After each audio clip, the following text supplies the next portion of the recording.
नमस्कार दोस्तों, मैं श्रवण आप सभी का स्वागत करता हूं अपने YouTube चैनल परीक्षा रात्रि पर। इस वीडियो में हम वर्धन वंश के बारे में विस्तार से जानने का प्रयास करेंगे। इससे पहले वाले वीडियो में हम वर्धन वंश के बेसिक कॉन्सेप्ट को समझने का प्रयास किए हैं। जो उन वीडियो को नहीं देखे हैं, जाकर के पहले उन वीडियो को देखिए ताकि आप सभी को आज वर्धन वंश के बारे में बेहतर समझ में आ सके। तो शुरू करते हैं, आप सभी बने रहिए, कॉपी कलम निकालिए, नोट करते रहिए और साथ ही समझते रहिए। तो देखिए हम देखे थे ये जो वर्धन वंश है इसके प्रमुख शासक में हम देखे थे प्रभाकर वर्धन। क्या देखे थे? प्रभाकर वर्धन।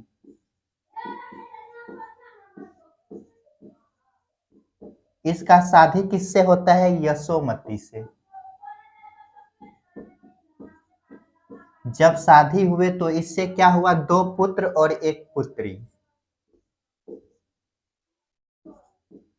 राजवर्धन, हर्षवर्धन और राजश्री।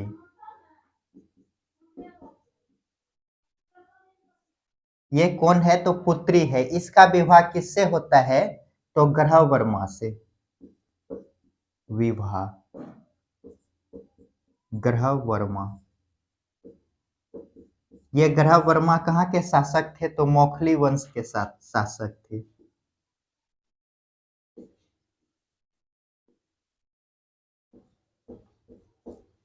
जब ये शादी होता है तो क्या होता है? ये जो हम बंगाल देख रहे हैं, जिसे क्या कहा जाता था? गौड़। यहाँ के शासक शशांक और ये जो हम देख रहे हैं हम मालवा, ये जो मालवा देख रहे हैं, मालवा का शासक मदन वर्मा, दोनों ने मिलकर ये जो ग्रह वर्मा है इसके ऊपर अटैक करता है। तो देखिए अगला कंडीशन क्या बनता है? मालवा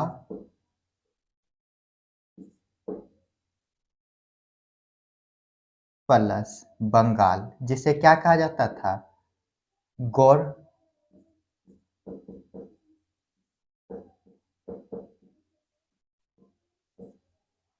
मालवा के शासक कौन है? तो मदन वर्मा।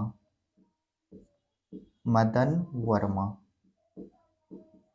और बंगाल के शासक कौन है? तो सुशांक।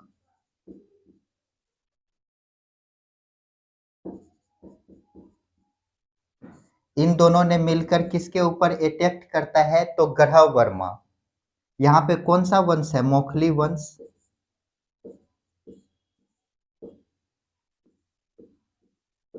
यहाँ के शासक कौन थे? तो ग्रह वर्मा।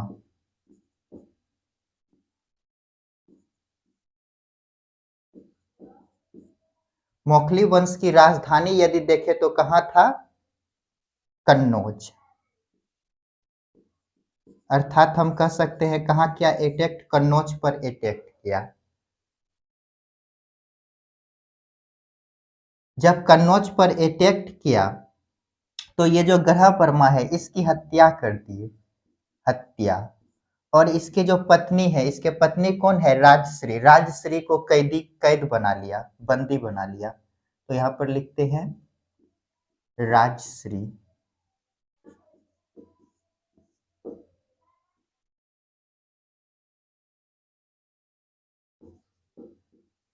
बंदी बनाया। जब ये कंडीशन होते हैं तो ये जो राजश्री है इससे गुस्सा आया और इन्होंने बदला लेने के लिए सोचा। ये जो राजश्री है क्या सोचा? बदला लेने का। तो यहाँ पर लिखते हैं अगला कंडीशन राजश्री।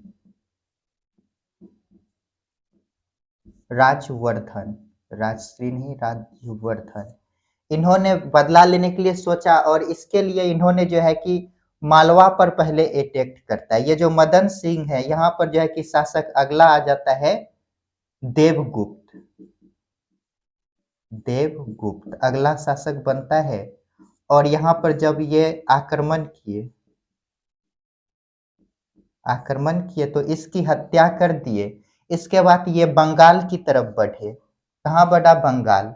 और बंगाल में ये जो शासक है शशांक, ये जो शशांक है, शशांक क्या किया? ये जो राजवर्धन है इससे मित्रता कर लिया, मित्र बनाया। इन्होंने मित्र बनाकर धोखे से ये जो राजवर्धन है इसकी हत्या कर दी। मित्र बनाकर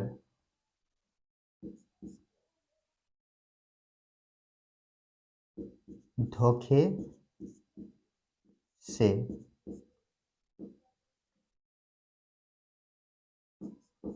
राजवर्धन की हत्या किया। तो देखिए यहाँ तक जो कंडीशन देखे, एक बार हम इसको रिकॉल करते हैं। क्या देखे, हम ये चीज पहले भी देख चुके हैं। प्रभाकर वर्धन, इसका शादी किससे होता है? यशोमती से। यशोमती से जब शादी हुआ तो 2 पुत्र और 1 पुत्री होते हैं। 2 पुत्र राजवर्धन और हर्षवर्धन, 1 पुत्री राजश्री। इसका विवाह कहाँ हुआ? तो मोखली वंश के ग्रह वर्मा से विवाह हुआ। विवाह होने के बाद क्या कंडीशन बनता है? ये जो गौड़ क्षेत्र है और ये जो मालवा के शासक है, इन दोनों ने आपस में मिलकर, मालवा के शासक मदन वर्मा और बंगाल के शासक या गौड़ शशांक, इन्होंने क्या किया? आपस में मिलकर कन्नौज, ये जो मौखली वंश है इसकी ये क्या है? राजधानी। राजधानी कन्नौज पर अटैक किया और अटैक कर ग्रह वर्मा की हत्या कर दिए और राजश्री को बंदी बना लिया। इस कारण ये जो है कि राजवर्धन, इन्होंने बदला लेने की सोचा और ये जो राजवर्धन है इन्होंने, ये जो है मालवा के शासक, यहाँ पर ये जो मदन वर्मा है इसके स्थान पर देवगुप्त आ गए थे, इसकी हत्या कर दिए। हत्या कर बंगाल की तरफ बढ़े, लेकिन ये जो शशांक है इन्होंने राजवर्धन से मित्रता किया। क्या किया? मित्रता। मित्र बना लिया पहले, फिर धोखे से शशांक के द्वारा राजवर्धन की हत्या किया गया। तो यहाँ तक का कंडीशन जो देखे, इनको नोट कीजिए। अगला कंडीशन देखते हैं। तो चलिए इसको मिटाते हैं, अब आगे देखते हैं।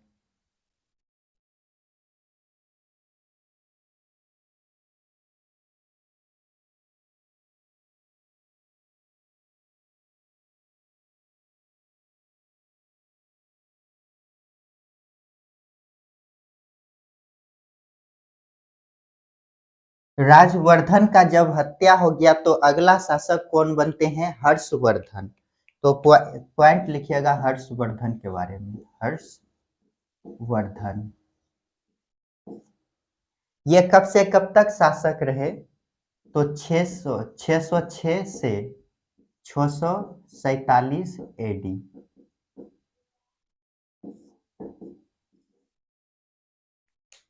इसका राज्य कवि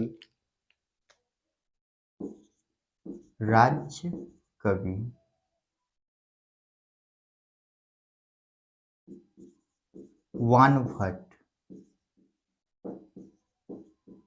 इसकी 2 रचना है, हर्षचरित और कादम्बरी। हर्षचरित और कादम्बरी। और हर्ष की यदि रचना देखें, हर्ष की रचना प्रियदर्शिका,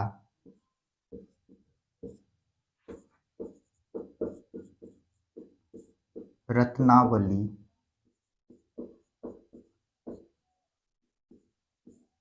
नागानंद, ये 3 रचना इसके हैं। जब ये हर्ष शासक बने तो ये क्या किया? ये जो अपने इसके बहन को जो कैद किया गया था, इन्होंने उसे आजाद किया। तो इन्होंने क्या किया? राजश्री, राजश्री कौन है? बहन को आजाद किया। ऐसा कहा जाता है ये जो राजश्री है जंगल में जो है कि अपने प्राण देने के लिए जा रहे होते हैं, उसी बीच जो है कि हर्ष के द्वारा इसे रोका गया और इसे कन्नौज लाकर कन्नौज के शासक हर्ष बन गए। तो देखिए अगला पॉइंट क्या लिखते हैं? राजधानी।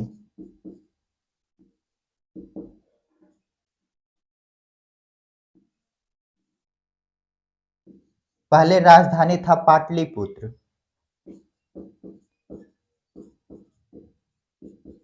पाटलिपुत्र। लेकिन जब ये अपने बहन को आजाद किया तो बहन के जो है कि स्थान पर ये शासक बन गए हर्षवर्धन। काहे कि इसके तो कोई आगे नहीं था, तो ये जो है कि अपना राजधानी चेंज किया। चेंज चेंज करके कन्नौज किया। ये राजधानी पाटलिपुत्र जो है 800 वर्ष तक रहा था।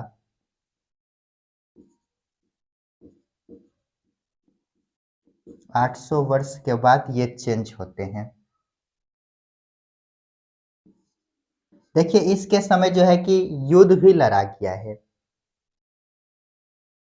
चलिए युद्ध के बारे में अगले पॉइंट में देखेंगे।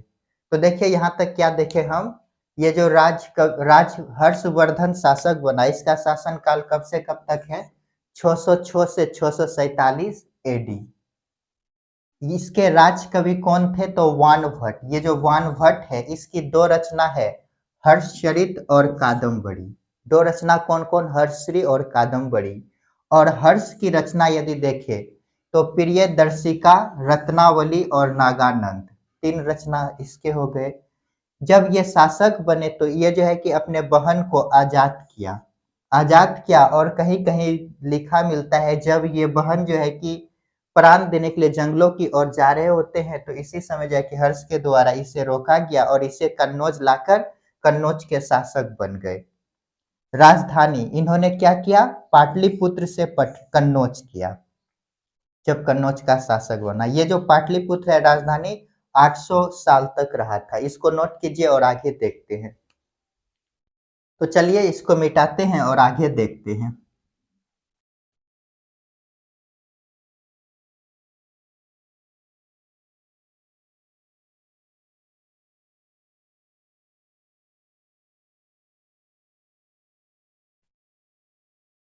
देखिए ये हर्ष जो है इसके द्वारा एक युद्ध लड़ा गया जो कि इम्पोर्टेंट युद्ध है। युद्ध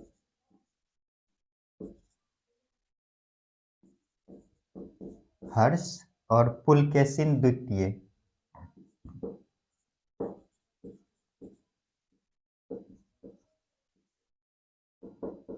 ये पुलकेशिन द्वितीय किस वंश के थे? तो चालुक्य वंश का शासक था।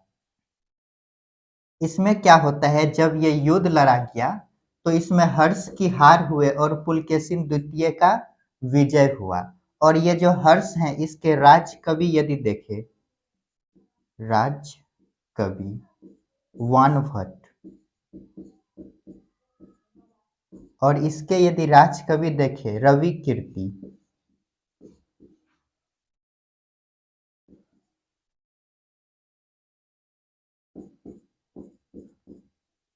रवि कीर्ति, ये जो रवि कीर्ति है इसी के द्वारा एहोल अभिलेख तैयार किया गया था। एहोल अभिलेख तैयार।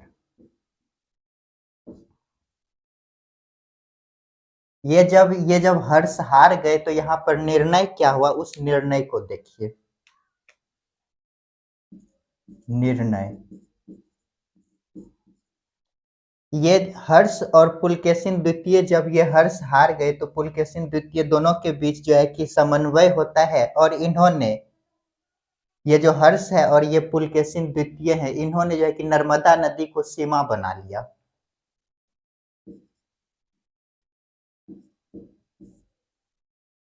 नर्मदा नदी को सीमा बनाया। अर्थात ये मान लेते नर्मदा नदी है तो इसके ऊपर उत्तर में कौन है? तो वर्धन वंश है। यहाँ पे कौन हो जाएंगे? हर्ष। और इसके नीचे दक्षिण में कौन है? तो चालुक्य वंश पुलकेशिन द्वितीय। इन दोनों के बीच क्या हो गया? एक सीमा का निर्माण हो गया। ऊपर आप रहिए, नीचे हम रहेंगे। ये जो हर्षवर्धन है ये प्रत्येक प्रत्येक वर्ष जो है कि एक सभा का आयोजन करता था। तो इस लाइन को भी लिखते हैं, नर्मदा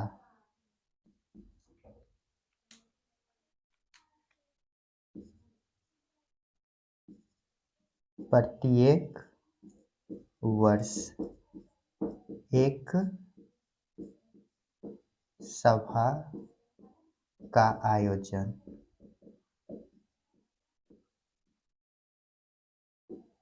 कन्नौज में करता था।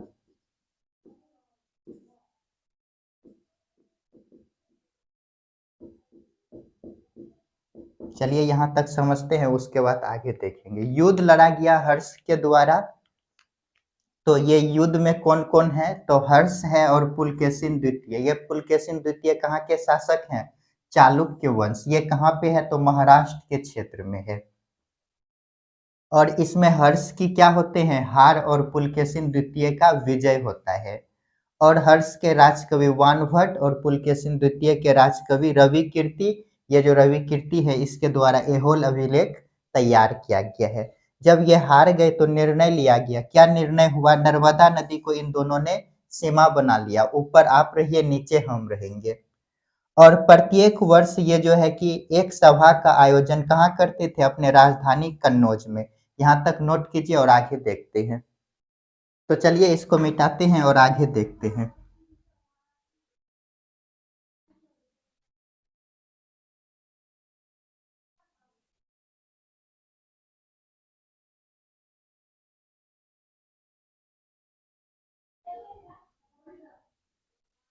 और ये जो हर्षवर्धन है, प्रत्येक 5वें वर्ष जो है कि महामोक्ष परिषद का आयोजन में शामिल होता था। तो लिखते हैं प्रयाग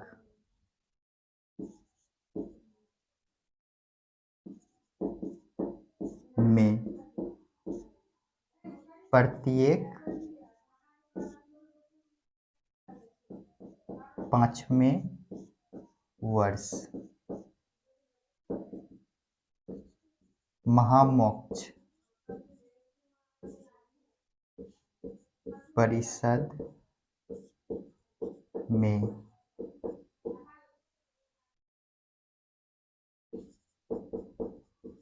शामिल होते थे या जाते थे। और यहाँ पर ये जो महामोक्ष परिषद है, ये 5 वर्ष में जितना धन कमाते थे सबको दान पुण्य करके आ जाता था। तो लिखते हैं 5 वर्ष में कमाए सभी धन को दान पुण्य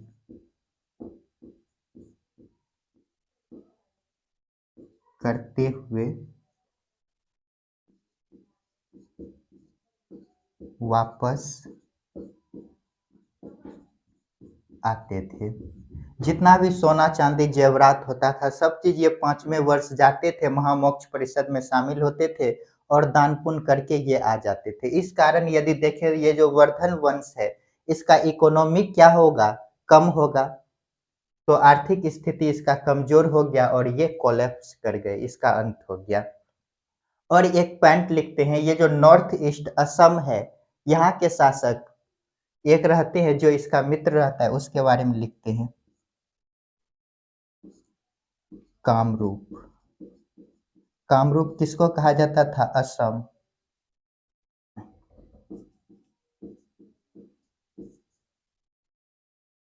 शासक भास्कर वर्धन।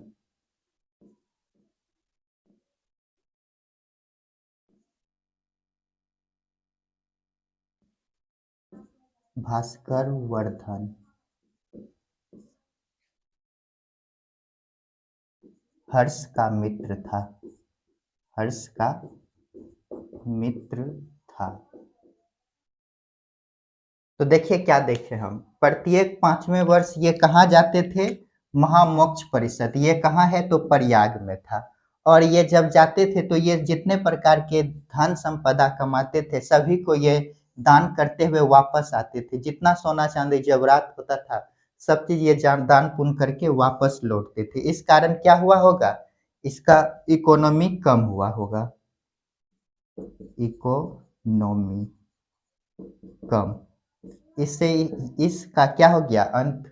साम्राज्य का अंत।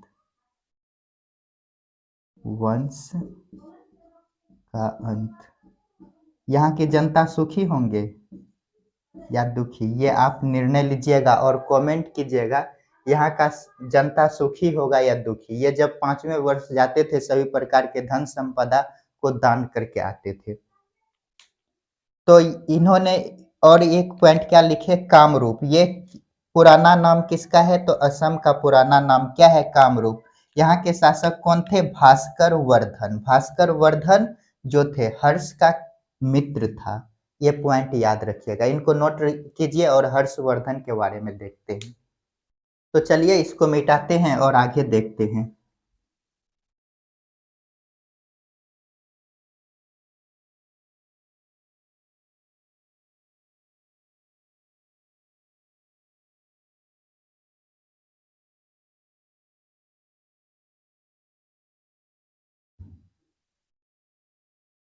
हेडिंग दीजिएगा हुवेन साग।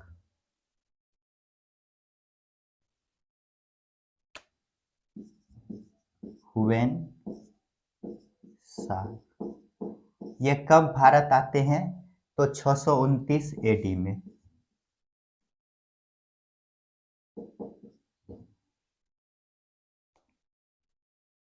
तो लिखिएगा इसके बारे में।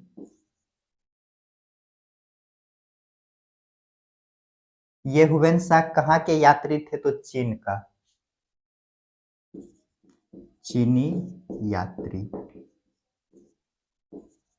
हुवेन साग के समय भारत आए। हर्ष के समय ये क्या होते हैं, भारत आते हैं। तो लिखिएगा हर्ष के समय भारत आया और इसी के प्रभाव में ये हर्ष जो है बौद्ध धर्म को अपनाया। तो लिखिएगा इसी के प्रभाव में आकर हर्ष बौद्ध धर्म को अपनाया। बौद्ध धर्म के महायान शाखा को अपनाता है। इसको भी लिख लीजिएगा, महायान शाखा।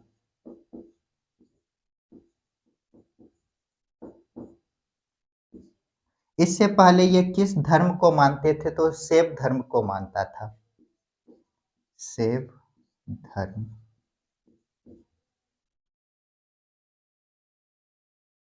और ये जो हुवेन साग है, ये जब भारत आ रहे होते हैं तो इसे जो है कि 2 बार डाकुओं ने लूटा और इन्होंने इसी कारण क्या कहता है, ये जो हर्षवर्धन है इसके समय राजनीतिक स्थिति बेहतर नहीं था। तो इसको लिखते हैं, इसे रास्ते में 2 बार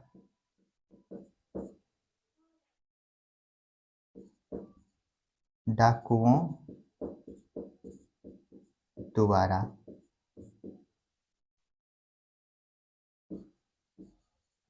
लूटा गया और इसी कारण ये क्या कहते हैं, राजनीतिक स्थिति बेहतर नहीं था, राजनीतिक स्थिति बेहतर नहीं था। इसके द्वारा एक रचना की जाती है, CQ की रचना,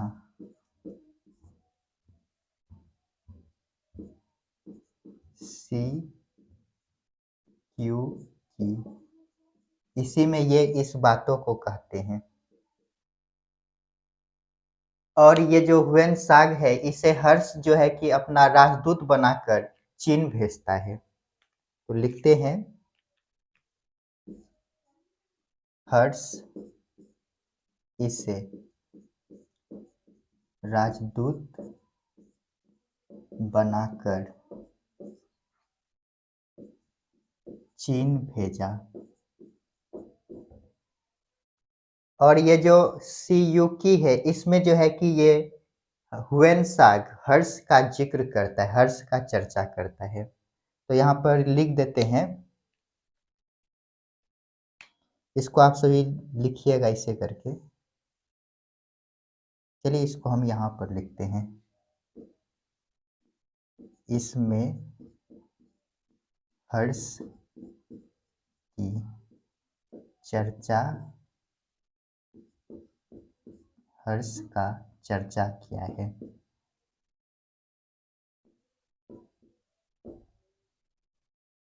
तो देखिए क्या, देखिए ये जो हुएन साग है, ये 629 एडी में कहाँ आते हैं? भारत। किसके समय? तो हर्षवर्धन के समय। ये कहाँ के यात्री थे? तो चीनी यात्री थे। हर्षवर्धन के समय ये भारत आया। कब? तो 629 एडी में। इसी के प्रभाव में आकर, हुएन साग के प्रभाव में आकर हर्ष क्या किया? बौद्ध धर्म को अपनाया। बौद्ध धर्म में भी किस शाखा को? तो महायान शाखा को अपनाते हैं। इससे पहले ये शैव धर्म को मानता था। ये हुएन साग जो है, ये कहते हैं इसे रास्ते में 2 बार लूटा गया। ये कहता है हर्षवर्धन, हमें रास्ते में 2 बार लूटा गया। इस कारण ये क्या कहता है? यहाँ की राजनीतिक स्थिति बेहतर नहीं था। राजनीतिक स्थिति बेहतर नहीं था, इसी कारण इसे लूटा गया। किसी तरह ये जान बचाकर यहाँ से भाग निकले थे डाकुओं से। और उसके बाद देखिए इसके द्वारा रचना किया गया है सी क्यू की। इसी में जो है कि ये जो है कि ये राजनीतिक स्थिति बेहतर नहीं है, इसका वर्णन करते हैं। और क्या वर्णन कहते हैं? हर्ष की चर्चा ये सी क्यू की में किया है। हर्ष जो है कि इसे राजदूत बनाकर कहाँ भेजा? चीन।